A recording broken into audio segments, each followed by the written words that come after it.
Rakam muka manjang. Sana. Inilah dia orang dewasa. Orang dewasa. Dia nak main. 15 saat ni.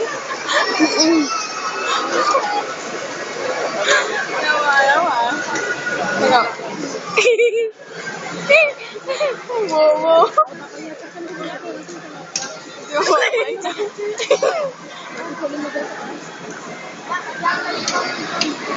Baik. Cakap.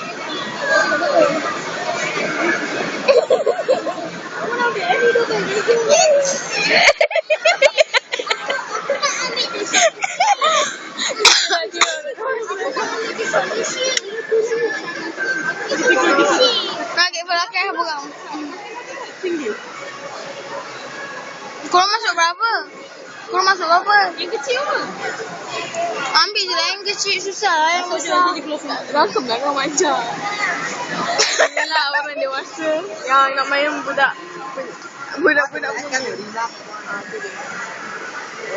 macam.